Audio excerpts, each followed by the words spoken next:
In my first video, I explained that by the late 1800s, Great Britain had control over the colonies of Essequibo, Demerara, and Berbice. In fact, in 1814, Great Britain acquired the colonies in a treaty with the Netherlands, which had long-standing control over what we know as Guyana. But the treaty did not establish a western boundary, and so the British called in Robert Schomburgk, a surveyor and naturalist, to outline the boundary. In 1835, the Schomburgk line was the result of his work. But Venezuela disputed the line and claimed a line that was decided when they gained independence from Spain. So everything we know from the west bank of the Essequibo River, and for perspective, Perica is on the east bank, so everything on the west bank of the Essequibo is what Venezuela claimed and still claims. In the late 1800s, when gold was discovered in the disputed area, Venezuela protested and appealed to the United States to help settle the boundary dispute because they felt Great Britain was prospecting in their territory. They essentially asked the US to intervene by force or sponsor arbitration, a process by which a panel of judges would make a decision.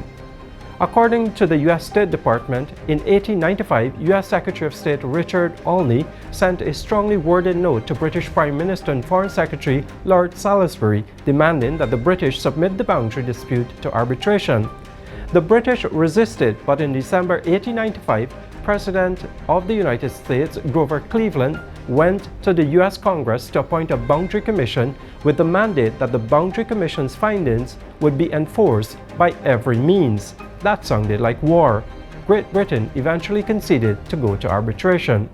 Venezuela was jumping up and down. It was excited about arbitration. The parties agreed to an arbitration treaty and signed it in the U.S. capital, Washington, D.C. on February 2, 1897. It was agreed that an arbitral tribunal shall be immediately appointed to determine the boundary line. For Great Britain, there were two judges. One was nominated by the Privy Council and the other was a judge of Great Britain's Supreme Court. For Venezuela, a judge was chosen by the President of Venezuela and another one was chosen by judges of the U.S. Supreme Court. Since both Great Britain and Venezuela had two judges each, it was decided a fifth judge would be needed in case the two sides couldn't agree.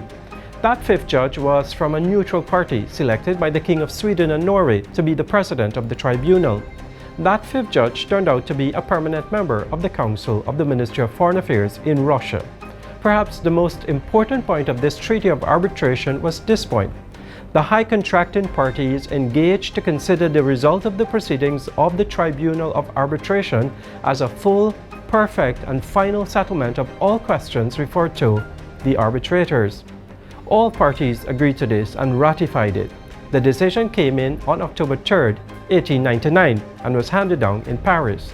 This is a photo of the arbitrators and their representatives. Venezuela did not get what it wanted.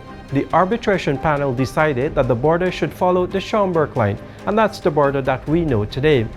The decision awarded more than 90% of the disputed territory to today's Guyana, with Venezuela receiving the mouth of the Orinoco River and a short strait of the Atlantic coastline just to the east. A boundary commission was set up to demarcate the boundary as specified in the arbitration award. In their report, the commissioner said this: "The journey has been accomplished from the Acarabisi River to Roraima Mountain, and all the astronomical, geodesical, and topographical observations at all the most important points along the boundary line as laid down by the arbitral award given in Paris on 3 October 1899 were taken during the said journey." So this was a tedious and very meticulous process to lay out the boundary, and both sides agreed.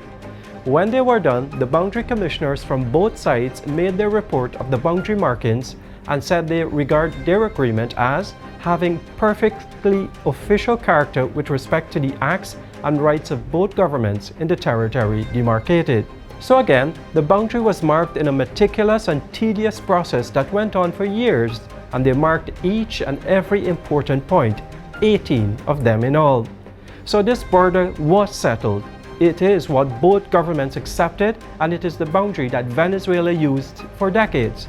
This old map of Venezuela, for example, shows the boundary marked out clearly as we know it today. In the next video, I will explain how Venezuela contested the arbitral award on the eve of Guyana's independence.